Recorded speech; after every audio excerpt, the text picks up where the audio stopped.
Guys, welcome back. This is part 2 of our interview with Eugene from HFX. This will be the final part, so let's sit back and enjoy it with us. Then maybe, what is your favorite product? Maybe a more recent product, or just a favorite product that you've introduced? That's dangerous. Changes every morning when I get up, depends what I heard the night before. No, it's not that bad. There's some products that consistently will deliver over years and years. And it's also products that is very important to manufacturers. If you just look at brands, for instance, Bowers & Wilkins will never let an 802, which took over the role from an 801, was probably in my days, Bowers & Wilkins 801 soldiered on for so many years as a product that was very, very dear and near to my heart. And still, I recall exceptionally fond memories of great sound and great music being reproduced by those. But currently in their current lineup, 802 and 800 is their two standout products, and they're delivering good results for them from that brand. JBL, I've got a big love for the Everest. In a well set up, it's such a versatile loudspeaker, from playing extremely low levels to excessive volume, very high rock kind of live stadium kind of levels. This is a speaker that can deliver for me. Personally, myself, I'm currently using the M2 master stereo reference monitors at home. It's a bit of a complex speaker. It's active in the sense there's no passive crossover elements involved, so I'm using Tronoff with that to partner with that. Horn speakers has improved dramatically. Ocean Way came along, well, not came along, they've been around for many years, but for us, it's a new introduction. So on the loudspeaker end, those was probably some of my favorites. At the same time, I can sit back and enjoy a pair of Sonos Fabers with the right kind of music and in the right environment and at the right moment in time.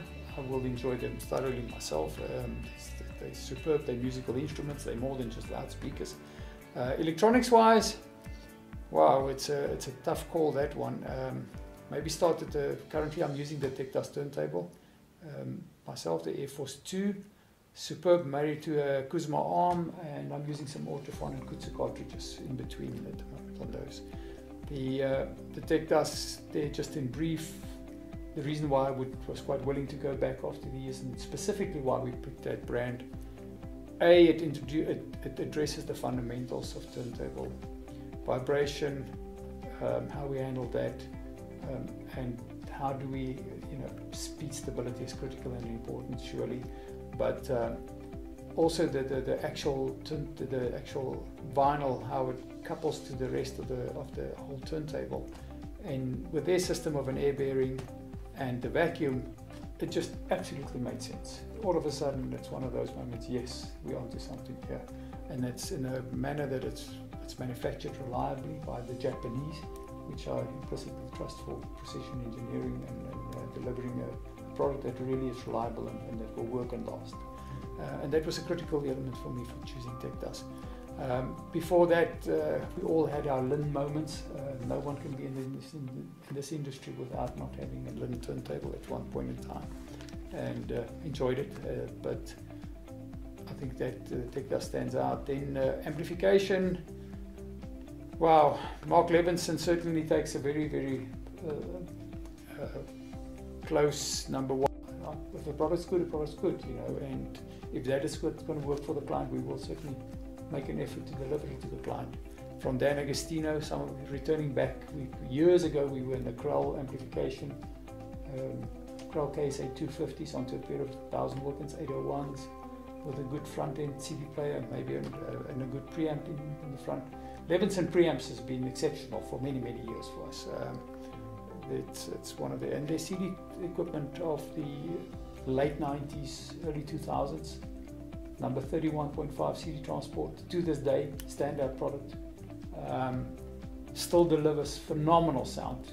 And if you pick those up at a reasonable, for a sensible number of money today, you could certainly re-enjoy your CDs again all over. It's just one of those products that deliver. DCS came along thereafter to really push the CD front end for us, so we've been doing quite a bit of DCS with all these systems. So yeah, what is a favorite product? Whoa, no, there's too many. I can't. Look at me, I'm just rambling on already. There's a lot. Depends what you want to do and that. And it's solution products for clients. You know, what is a great solution for a customer? We've been in this industry. I've been in the industry nearly 40 years. HFX Systems has just celebrated its 30 years as a company. Congratulations. Yeah. Thank you. And if you go back 30 years and you deduct from some of our customers, so 70 less 30 is 40. That's where we met a lot of our clients. They've moved on over the years. Their hearing has deteriorated from 60 onwards. And, you know, coming back to speakers, and we're talking horn speakers, and we were just sort of touching on that. And it's a very interesting phenomena for some of our older clients, the way that we could keep them interested in hi-fi is by introducing them to loudspeakers that speaks to them directly. And horn speakers has been, with their improvement in sound and their ability to really project the sound and present it to the client, has given us kind of a new lease of life, so to speak, and they're certainly enjoying it. They're loving the speakers. No, good news, good news. Then maybe finally, before we move over to some of the other rooms that you have, some music. What is your favorite music? Depends, you know. I was driving home last night and clients are sending me WhatsApps of what they're listening. So I'm getting this on my phone, and there's some interesting stuff that comes up, and particularly the one client brings up Ultravox, and he's listening to that on his turntable, and we just recently had it set up again, and he's got a beautiful room which he's gone through a process of in 2 years. He has constructed a wonderful space for listening and for the family to enjoy as a whole. And now you ask me about music, what do you listen to? And then we just, out of the blocks, I said to him, well, if you're listening to Ultravox, go pull out some Visage. Fade to Grey is a great album. Mitch was involved in there. And then we just drifted off into a lot of things. And I said to him, as I'm driving towards home, I said, you know, the beauty about music is, it's like when you're going to go out and order something to eat, is what do you feel like? It's you're gonna make a choice based on your mood and the moment. There's no one piece of music that will carry you throughout.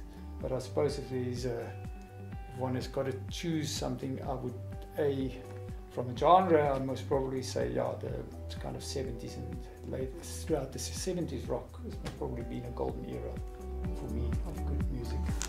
And bordering to the more psychedelic stuff and maybe a bit more metal to even more the mellow stuff.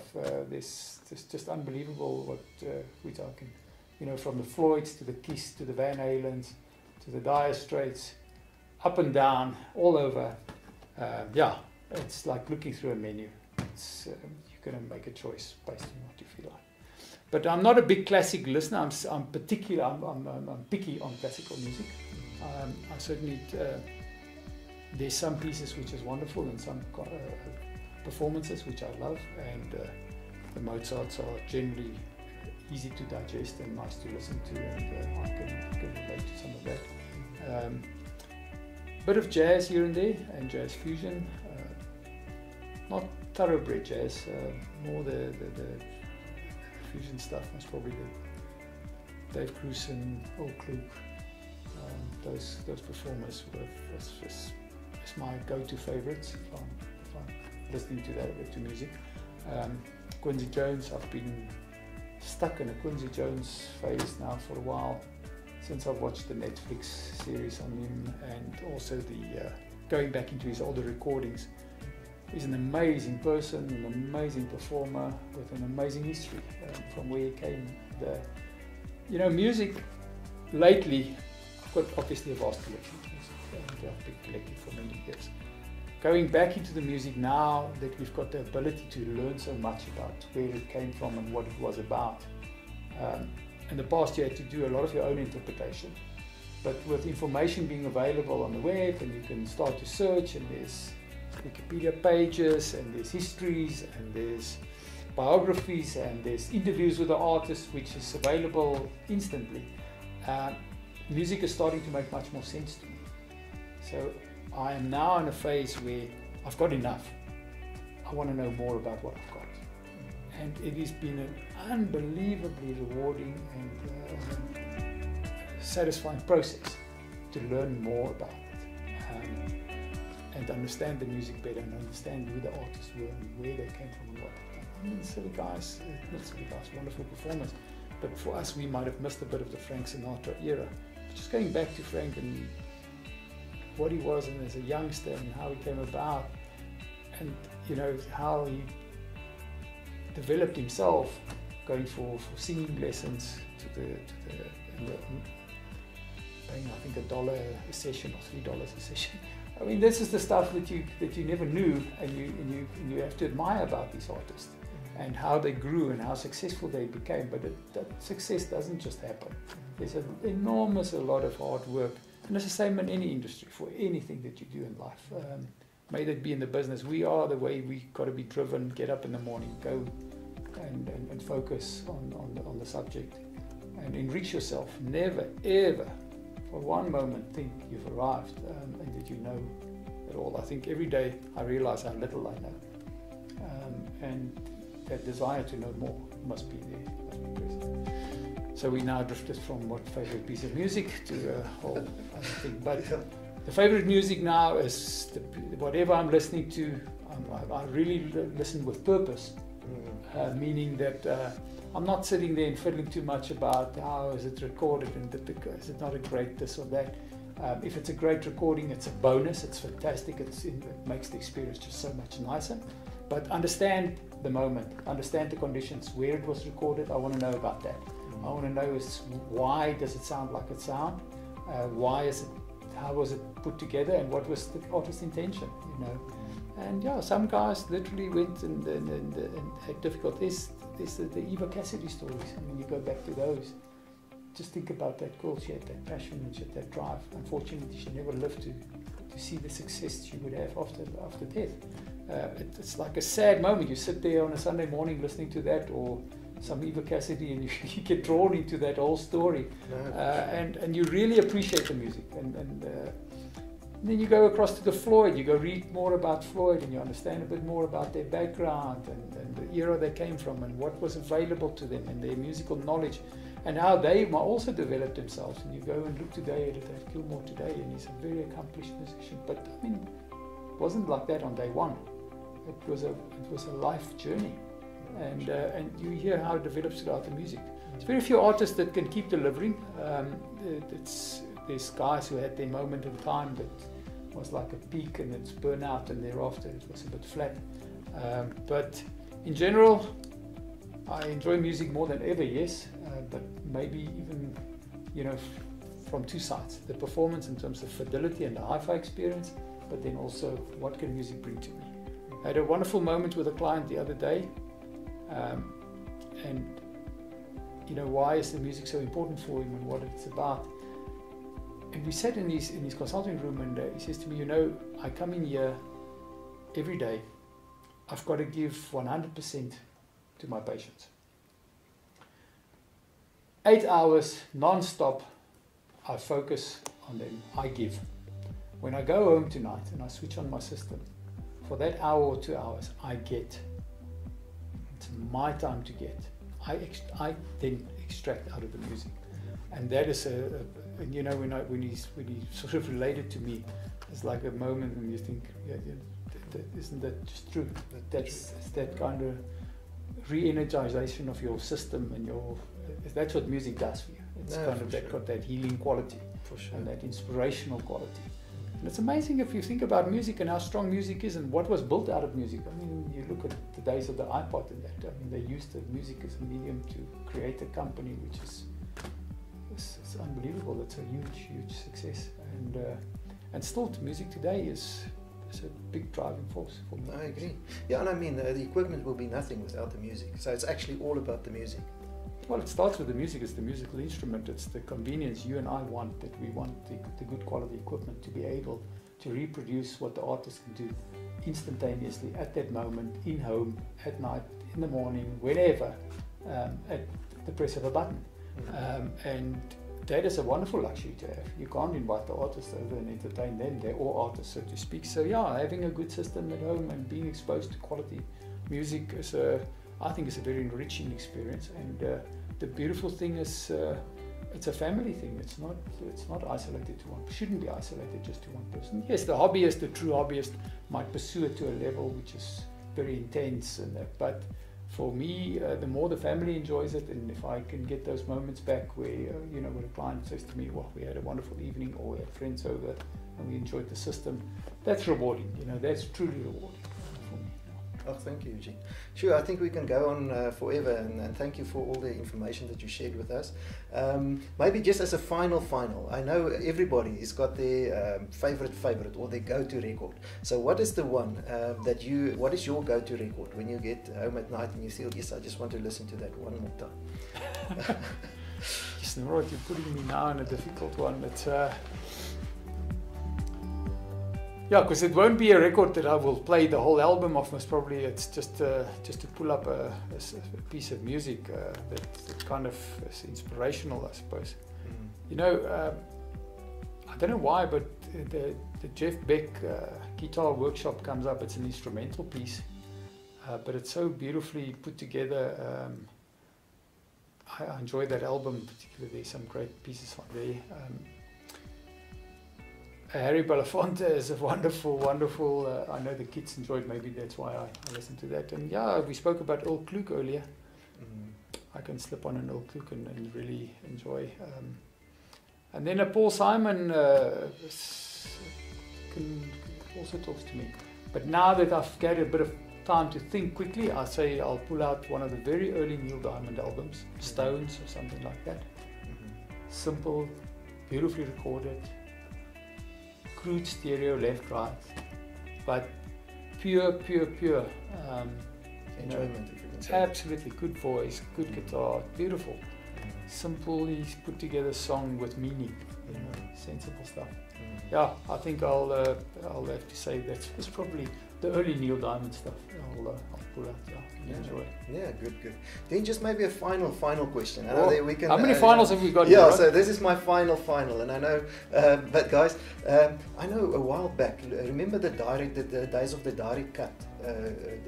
Discs. Yes. Were they really as good as they were if you compare it now to more recent productions? And do you think they've improved the way that vinyls is actually pressed? What is your take? Well, there's lots to be said on vinyl, and vinyl is better than ever. In a short answer, today we're doing vinyl far better than it's ever been done, most probably, from a technical point and from the raw materials and that. But there's also, going back to the early people, and again here, knowing your field, there's some I want to say the record cutters, the guys who had to really operate the lathe, so to speak, and to do that. If they were a specialist and doing a direct cut and they understood his equipment, it is like a musician. A good quality musician can make an instrument sing and do wonderful things with an instrument. The same when it comes to the technical aspects, you know, an operator, an engineer, whoever then is responsible for that process of cutting the vinyl. If he's really on top of his game, he can yield a good result. And if the recording that he's getting from this out of the studio is good, there could be some fantastic results. Direct cut, yes, certainly the process is simplified, and it's if you're not going through that mass-produced stamper and you sitting on to press 2,666 versus number to get the benefits of a better result, or the virgin piece of equipment, which is the vinyl in this case. No, definitely a direct cut could certainly sound better than it was. The process is simplified, less processed, and in each of these process steps you're losing dynamics and things like that, and you want to minimize that to get a good result. But you'll be surprised, sometimes there's just unbelievable things that comes off that you dig out from somewhere, and it must have been a wow moment when you saw that everything, all the stars were aligned. All the stars were aligned, and the thing it came together and it worked well, and the result was great. Locally, unfortunately, we've been exposed for many years to poor quality pressings throughout the 70s and 80s in this country, And when the compact disc was picking up momentum, vinyl really got very badly treated. So hence the local pressings and recordings weren't much sought after and were noisy, and the vinyls weren't, the raw material wasn't the high quality, so to speak. But lately what comes out is great, and there are some very old ones which you can go find from across the world, old recordings and pressings. I mentioned the Neil Diamonds. If you find some imports on those, there's some fantastic records that weren't audiophile grade kind of records. But the audiophile stiff 45 RPM today is big, and it makes sense. Better spacing, covering more real estate to get the content down on, hence the higher speed. Records sound better than ever, and most probably going to sound better than ever. We're still waiting the advent of HD record vinyl, which is imminent and it's got to come to market now. 100%. Eugene, thank you. Thanks a lot. I know we can talk for days because it's such a passionate pastime and hobby. And I don't think we've even delved into the topic of the magnetic tape. Yeah, I don't think we want to go there. Yeah, so that's maybe a topic for another day. But Eugene, thanks so much. We really appreciate the just time. in closing on reel to reel and tape. Tape is fantastic. There's nothing wrong with it. The problem is for the broader user out in the marketplace. I can't see that it really gets momentum. It is a fantastic medium, unquestionably so, and it's got the truest fidelity, most probably of any of the sources that you can find that we can relate to and reproduce. But cost, availability of software is going to be the big stumbling block. You know, vinyl, you just cannot believe how much was dug up again.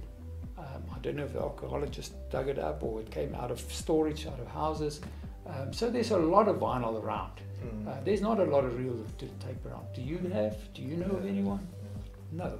And to buy that is expensive, and to get good quality software material, it's going to cost you huge dollars. I mean, this is in rand terms, we're talking most probably 4,000 to 6,000 rand for a good quality reel. And that makes it extremely exclusive, and it's small. So I see that at the shows, I listen to that. We've just been to Munich. We've seen Thorens with the unit that they reintroduced, their playback unit. That's made by Ballfinger for them. Beautiful, wonderful. It's not cheap. It's a 100,000 rand piece of equipment, and it's a kind of sentimental thing, and it's something that you can talk about a lot. But unfortunately, I can't see it that it gets big traction, so to speak. Vinyl, yes, because people had vinyls. So for them it was easy, and they understood it, and they know how to operate it. And that's why vinyl has really made such a comeback now. 100%. Eugene, no, thanks for that insights as well. And yes, thanks so much again for your time. We really appreciate it. We know you're quite busy. You're quite heavily involved in projects, and I know the deadlines are tight. So we really appreciate your time. It's a great pleasure. Yeah, and talking to us. Next time we'll take a walk through the place and maybe introduce you to some of the people that makes this happen. It's not just all about me. I'm a small role in this whole HFX group as such, and there's lots of people that make things happen for us and clients. Good. Nice speaking to you. Thank you. Same this side. Thanks, Eugene. Thanks. We're going to conclude our visit to HFX and our interview with Eugene. Clearly you can see Eugene is very passionate about his work and basically his hobby, so he's quite lucky. And yes, they've just celebrated their 30th year in business. Our visit actually is really well timed, I think. Yeah, so congratulations to Eugene and your team. Well done, and you've really exposed the South African audiophile or audio enthusiasts to some good products. One of them is the B&W loudspeakers, the Mark Levinson equipment, Class A, Macintosh, JBL. So all of these brands are the ones that's really high performance in all respects, and even though there's a premium for these products, I think they all of them perform very well. But anyway, what did you think, Teresa? So how was the visit for you? It was a good day today. Yeah, quite insightful, eh? We've also learned a lot, about room acoustics and how you should apply it. I think the statement that you should really start with known characteristics of the room, and then introduced things to improve the room acoustics. So know what you start off with, and then you can basically implement changes to the room to improve the reproduction in the room. That's us then, the audio couple, very exciting. It was an exciting day for us, and I'm sure us going all the way back to Centurion, we'll have good discussions about what we've seen, and then also maybe to stretch the budget a little bit on some products here and there. But that's us then, guys. Thanks. If you like our videos, subscribe, give it a like, and then if you want notifications, hit the bell for notifications. We really appreciate your effort in supporting us and making time to look at our videos. Thanks again, and this is us, the audio couple.